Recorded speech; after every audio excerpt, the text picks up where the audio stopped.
담임 목사님, 손혜명 목사님, 나를 위해서 헌신한 또 시민운동을 하면서 지키고 있는 이분들 위해서 우리 한번 축복해서 기도해 주시고 환영사를 하도록 하겠습니다.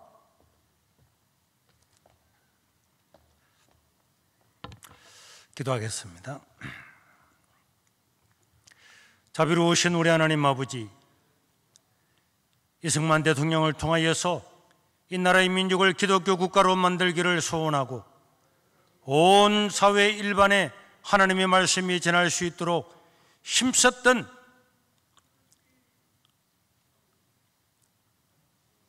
그 불모지 같은 곳에서 이 나라 민족이 하나님을 섬기고 예배하는 나라가 되기를 원했던 그런 선진들을 통해서 오늘 우리 대한민국은 마을마다 도시마다 농촌마다 어촌마다 교회가 들어서게 되었습니다.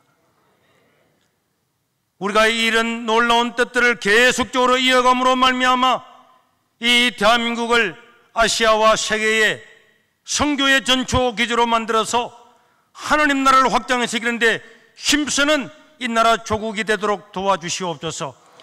지금까지 이 일들을 위해서 수고해왔던 우리 수많은 우리 선배, 또 우리 국방을 책임졌던 우리 장로님들, 하나님 이렇게 연세가 드셨음에도 불구하고 나를 위해서 기도하며 이렇게 애쓰고 있습니다. 하나님 우리의 기도를 들응답하여 주시고 이분들의 모든 노고를 치하여 주시고 위로하여 주시고 이 대한민국을 지켜 주시옵소서. 이분들이 지켜왔던 조국 대한민국을 계속적으로 믿음으로 지켜나가는 우리들 될 수 있도록 도와주시옵소서. 오늘 우리가 드리는 이 모든 기도회를 통하여서 하나님 이 대한민국 전국 곳곳에 회개의 운동이 퍼지게 도와주시고 기도의 물결이 일어나게 되어서 다시 한번 우리 대한민국 교회가 새로워지고 한국교회가 새로워지는 역사가 되게 도와주시옵소서. 우리 구주 예수님 이름으로 기도드리옵나이다. 아멘. 오늘 전국 17교회 광역시민 및 226개 시군구 우리 지도자분들이 이 자리에 참석해서 나라와 민족을 위해서 교회를 위해서 기도할 수 있는 기회, 회개하는 기도의 이 기회를 주신 우리 하나님 아버지 앞에 정말 감사를 드립니다. 여러분, 우리가 우리 마음에 기도할 마음을 주고 회개할 마음을 주신 것은 하나님께서 우리를 망하지 않게 하시고 살 수 있는 기회를 주신 줄로 믿습니다. 망하는 백성은 기도하지 않고 망하는 백성은 회개하지 않는데 우리가 이런 조직을 만들어서 기도할 수 있다고 하는 것은 하나님께서 바로 이런 기도를 들으시고 우리를 살려주려고 하는 그런 의도가 있는 줄로 믿습니다. 우리는 당연히 어려울 때 기도해야 되죠. 여러분, 니느웨 백성들이 그 죽음의 문턱 앞에서도 회개하고 기도하니까 하나님께서 살려주셨고, 모세시대의 바로의 압제에서 간절히 백성들이 기도하니까 모세를 보내서 그 민족을 해방시켜 주었습니다. 여러분, 그 악한 사사기 시대에도 그들이 고통 중에서 괴로워하고 기도하니까 하나님은 사사들을 보내서 나라를 해방시켜 주었습니다. 오늘 우리가 드리는 이 기도가 사회 일반에서 보면은 별것 아닌 것처럼 보이지만은 여러분, 저 민주노총 100만 명 모인 것보다도 여기는 더 놀라운 기적이 있는 것입니다. 전국에서 모인 우리 목사님들, 장로님들, 우리 대표들의 기도가 반드시 응답되어서 세상은 바뀌어질 것이라고 생각을 합니다. 저는 수년 전에 서울의 모 교회 집회를 갔는데 그 집회를 하면서 그 담임 목사님과 저와 우리 집사람이 식사를 하는데 노무현 정부 때에 청와대 비서관을 했던 한 분이 찾아와서 동석을 하게 되었습니다. 저는 그분의 이야기를 듣고 너무나 충격을 받았습니다. 여러분, 지금 제가 실명을 거론하면은 뭐 그렇지만은 제가 그동안에 실명을 많이 거론했는데 요새는 원체 고소고발을 많이 해서 뭐 충남 도지사 하다가 여러 가지 문제로 낙마했던 사람이나 또 여러 가지 문제를 일으켰던 조 아무개 법무부 장관 했던 분이나 이런 분들이 청와대에서 모여서 기독교 인구가 1300만 명이라고 할 때에 기독교 인구를 지금의 10분의 1로 줄여야 된다, 이런 것을 청와대에서 언론하면서 그렇게 기독교를 많이 두면은 절대로 우리가 정권을 유지할 수 없다는 이런 이야기를 할 때는 이야기를 듣고, 저는 그때부터 계속적으로 이 국가를 위해서, 교회를 위해서 기도하면서 경각심을 가지고 있었습니다. 작년 4.15 총선 전에 지금 통일부 장관이 했던 이현영은 총선에서 압도적으로 승리해서 종교계를 개편해야 된다고 이야기했습니다. 여러분, 자기가 뭔데 종교계를 개편하겠습니까? 저는 청와대에 있는 주사파 이름을 한 사람 한 사람 검명을 하면서 이들을 절대로 국회에 보내서는 안 된다고 설교를 함으로 말미암아서 선거법 위반으로 조사를 받고, 경찰, 검찰 모든 조사를 받고 여러 가지 고통을 겪게 되었습니다. 그리고 이런 것을 저는 연장선상에서 이 정부의 요직에 있는 사람들이 얼마나 기독교를 혐오하고 있는가, 어떻게 하면 한국 기독교를 말살시키려고 노력하고 있는가에 대해서 생각을 하고 있었습니다. 작년 김영춘 민주당 의원은 대통령의 측근이잖아요. 그런데 코로나가 왔다는 핑계로 코로나가 걸릴 가능성 1%가 있다면 모든 교회를 폐쇄하고 자기들 마음에 드는 교회만 허가지로 교회를 열어줘야 된다, 이런 것들 자기가 대통령에게 직접 건의를 하고, 그 다음에 문광부 장관에게도 그것을 압박을 하는 것을 국회 질문을 통해서 직접 들었습니다. 그래서 작년 부산 선거, 시장 선거 3일을 앞두고 민주당 후보로 나왔던 그 김용춘을 비판했는데, 그것 때문에 고발당해서 선관위부터 경찰부터 검찰부터 계속적으로 지금 재판을 받고 있습니다. 저는 국민 참여 재판을 신청을 했고, 여러분, 우리 교회는 예배를 드리다가 폐쇄된 당사자입니다.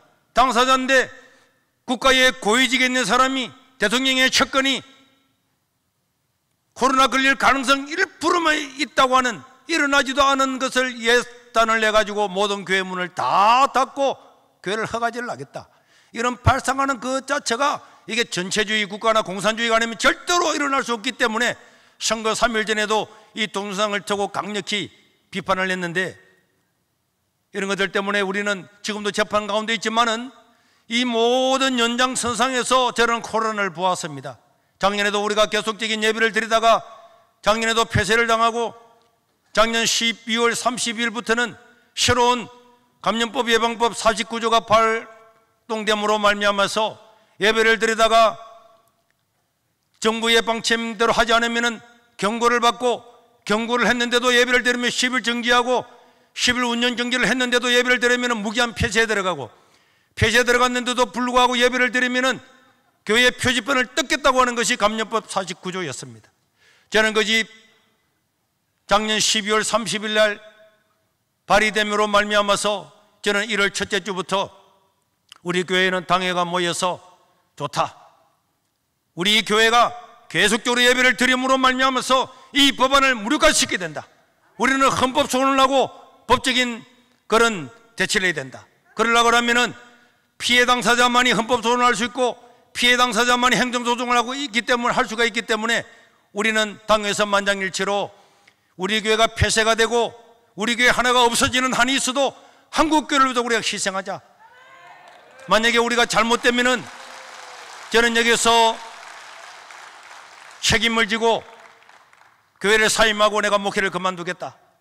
우리는 우리 교회 하나가 없어지는 한이 있어도 이 불법적이고 악법적인 이 정부와 당에서 싸워야 되겠다.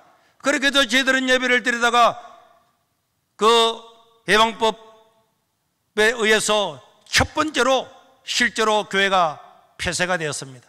교회가 폐쇄되고 난 다음에 전국에서 많은 분들이 와서 지지도 해주고 그랬지만은 모든 공중파, TV나 라디오 모든 언론에서 우리 교회를 완전히 극으로 몰아가고 우리에게 고통을 주었습니다.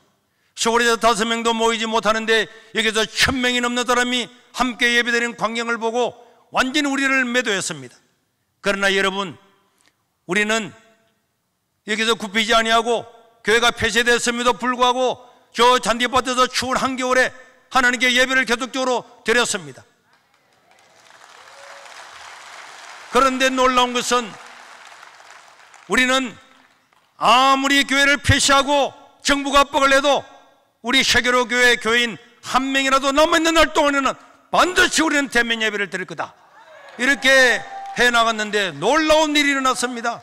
그렇게 정부가 우리를 잡아먹으려고 쓰나미처럼 모든 언론을 동원해서 욕을 했는데 그 다음 날이 되니까 잔디밭에서 예배를 드리고 눈이 오나 비가 오나 우리 예배 드릴 거다 현명을 나오고 난 다음에 전국 각지에서 다 일어나서 우리도 예배 드리겠다 하니까 정부에서 깜짝 놀라서 그 다음날 청와대에서부터 지시가 내려와서 세계로 폐쇄를 빨리 풀어라, 그래가지고 공무원들이 찾아와서 예배를 드리라고 통사정을 했습니다. 우리는 계속적인 예배를 드리겠다고 그랬습니다. 너희들이 법률을 정한 것처럼 헌법도 아닌 법률도 아닌 그냥 명령을 가지고 교회를 폐쇄하고 10월 유신보다도 100배나 더 악한 법을 가지고 이렇게 교회를 폐쇄하는데 한번 해봐라. 그랬더니 그들이 목사님, 세계로 교회는 몇 명이 모이든지 우리가 관여하지 않을 거니까 예배만 드리달라고. 그래서 예배를 드리게 된 겁니다. 저희들은 그래서 매주 2500명이 넘는 사람들이 모여서 식사를 하고, 다른 교회는 뭐 밥도 뭐 통성기도도 못하는데 우리는 그대로 다 했어요. 매일마다 식당을 열어서 당연히 식사는 날 뿐만 아니라 약한 사람들 다 불러 모아서 식사 대접을 지금까지 해왔습니다. 그런데 놀라운 것은 MBC 같은 저런 TV도 그렇게 우리를 공격을 하더니 아니 2500명이 밥을 먹는 그런 것들을 다 준비하고 나눠주는 걸 다 보면서도 저는 또 그날 저녁에 난리가 날 줄 알았는데 TV에는 세계로 교회는 방역을 잘 지키고 있다고 이렇게 나오더라고. 그런데 더 놀라운 것은 우리가 20개월 동안 이렇게 왔음에도 불구하고 정말 놀라웠게도 코로나가 한 명도 우리 교회에서 일어나지 않았습니다. 저는요, 확률적으로 따지면 당연히 일어난다고 할지라도 우리는, 여러분, 코로나 걸리는 게 뭐 우리 잘못입니까? 우리는 방역을 철저하지만 걸리면 어쩔 수 없는 거고 그거는 우리 책임이 아니죠. 국가가 책임을 져서 방역을 해야 되는데 왜 우리한테 그걸 맡깁니까? 그럼에도 불구하고 하나님께서 막아주셔서 한 명도 일어나지 않는 것은 하나님의 은혜와 돌보심과 하나님께서 우리에게 베푸신 긍휼이었다고 믿습니다. 오늘 이 자리에서 오신 우리 안희아 목사님이나 고병찬 목사님이나 우리 박용호 목사님이나 앞으로 말씀을 전하겠지만은 또 우리 심화보 목사님이나 또 사랑제일교회나 여러 많은 교회들이 어려움을 당하고 우리도 고발을 20번이나 넘게 당하고 국가를 향해서 개교회가 헌법 소원을 2개를 하고 있고 그 다음 행정소송을 2개를 하고 있습니다. 다음 주 목요일 날 1심 판결이 나는데 우리는 여기서 반드시 승리하기를 기도하고 있고, 우리가 만약에 법적으로 1심에서 승리하게 되면은 어제도 부산시장을 만나서 점심을 먹으면서 이야기했더니 목사님, 세계로 교회가 1심에서 승리하면 부산시는 절대로 항소하지 않겠습니다. 1심에서 그냥 판결이 마무리됨으로 말미암아서 이게 우리나라 판결의 판례가 되도록 하겠습니다. 그래 했기 때문에 여러분들도 기도해 주셔서 우리가 승리를 하게 되면은 전국적으로 고소고발당한 모든 교회들이 오히려 배상할 수 있는 그런 기회가 되는 기회도 생기게 될 것입니다. 그러나 만약 우리가 진다고 할지라도 우리는 원래 계획대로 2심, 3심 대부분까지 가서 반드시 헌법소원까지 가서 이거는요, 누가 보더라도 법리적으로는 우리가 승리할 수밖에 없는 겁니다. 우리 하나님께서 우리를 긍휼히 여겨 주시던 것처럼 우리 한국교회를 긍휼하게 주고 또 이 코로나 시대에 1만 개의 교회가 사라졌습니다. 이런 안타까운 일이 있는데 1만 개의 교회가 사라지고 수많은 목회자가 일용직으로 나가고 택시 운전을 하고 대리운전을 하고 우리 대한민국에 한 번도 없는 일들이 일어났는데 이것을 안타까워하지 않는다면 어떻게 우리가 한국교회가 하나 됐다고 말할 수 있겠습니까? 우리 교회 하나가 살아났다고 해서 작은 교회가 1만 개나 주고 150만 명의 성도들이 어디로 간지도 모르고 사라졌는데 안타까워하지 않는다면 우리는 정말 이 시대를 살아간 것을 부끄럽게 말할 수밖에 없을 것입니다. 수많은 악법들이 있습니다. 반드시 기도하고 철별해야 됩니다. 이런 것들이 통과되면 한국교회는 미래가 없고 우리의 청소년들은 전부 다 이 악법 아래에서 하나님을 믿지 못하는 그냥 지옥의 길로 떨어질 수밖에 없기 때문에 오늘 이런 기도를 통해서 유튜브나 방송이나 오늘 여기 모인 사람들 한 사람 한 사람이 이런 기도를 계속적으로 견지해 나간다면 하나님은 니네의 백성들을 긍휼히 여기고 이스라엘 백성들을 긍휼히 여기고 사사기 백성을 긍휼히 여기고 엘리야 시대에 긍휼히 여긴 것처럼 하나님 역사가 나타날 줄로 믿습니다. 우리의 기도가 나라를 살리게 될 줄로 믿습니다. 이 자리에 오신 여러분, 방송으로 청취하는 여러분 모두에게 다시 한번 이 기도의 열기가 온 세계에 이 나라에 전파될 수 있도록 다시 한번 간곡히 부탁하고 또 이게 참여하신 여러분들에게 진심으로 환영의 말씀을 드리는 바입니다. 감사합니다.